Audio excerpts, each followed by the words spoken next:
You know, we hear it all the time. Advanced AI is making the best of us even better. And really, there's no better place to test that idea than in the world of chess, where these superhuman engines have been around for decades. The story goes that these silicon grandmasters are unlocking whole new levels of human genius. But is that what's actually going on? All right, let's get into it.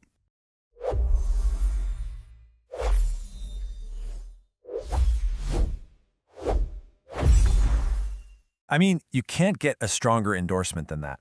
This is Magnus Carlsen, the world champion, maybe the greatest player ever, saying that a modern AI, AlphaZero, fundamentally changed how he plays.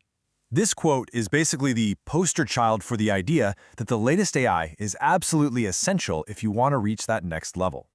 But what if you could actually measure it? You know, what if we could just push past the hype, past the feeling of improvement, and look at the cold, hard data? Well, that's the exact question a team of researchers set out to answer, and it created this fascinating showdown between what we think is happening and what really is. To pull this off, they had to find a way to objectively score the quality of a Grandmaster's decisions over a really long time. So they went and built this massive dataset, spanning 4 decades, just to track elite performance with a kind of precision that nobody's ever had before. And when I say massive, I am not kidding. They analyzed over 11.5 million individual moves made by the world's top players. So this isn't about, a handful of games here and there. We're talking about tracking pretty much every single decision made at the highest level for almost half a century. It's huge. So how in the world do you measure the quality of a chess move? Well, you compare it to perfection. The researchers used a top-of-the-line chess engine, Stockfish, as their benchmark. A player's accuracy is basically just the percentage of their moves that match what the engine thinks is the best possible choice. The closer you get to 100%, the more perfect you're playing. And here's the kicker. This is what makes it so challenging. That yardstick for a perfect move, it hasn't been standing still. The power of the best AI has just exploded over the years. That means it's gotten way, way harder for any human to even come close to the engine's standard of perfect play. It's like a constantly moving target. Okay, so let's rewind a bit. Let's go back to that first big technological shift. We're in the 1990s, and powerful PCs and the internet are bringing strong chess software into everybody's homes. This was really the first AI revolution in chess. Now, what's so fascinating here is what happened with the established pros. Take a look at that red line. That's the top 20 players. Their accuracy goes up, sure, but it's a slow, steady, gradual climb. There's no big jump, no sudden revolution. For them, this first wave of AI was more of an evolution.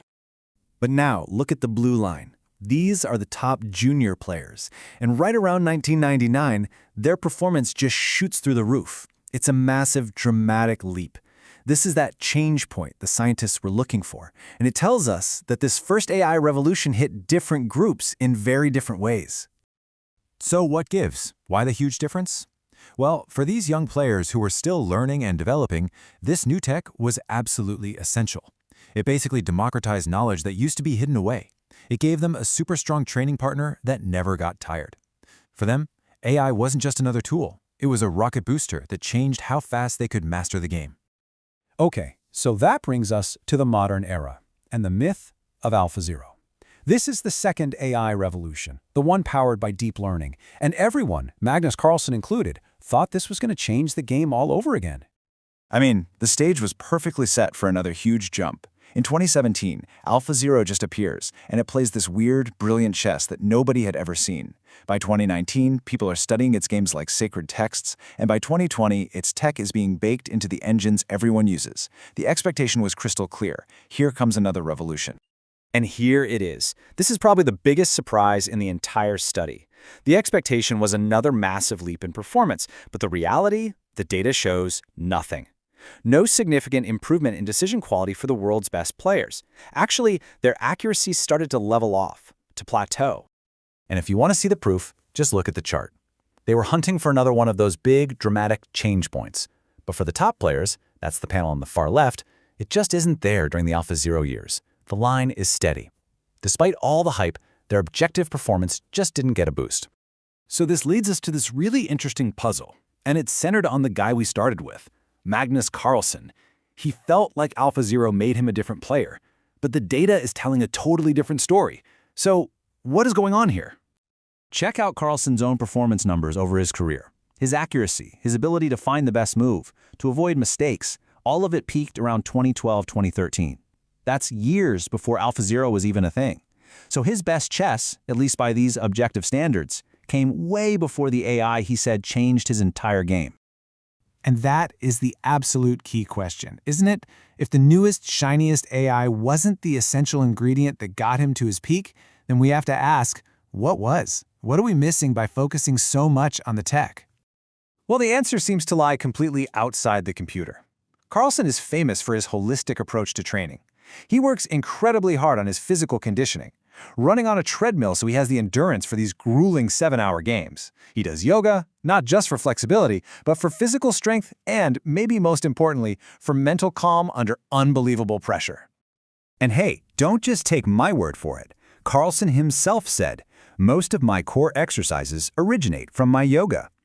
This isn't just some side hobby for him. It's a core part of how he prepares.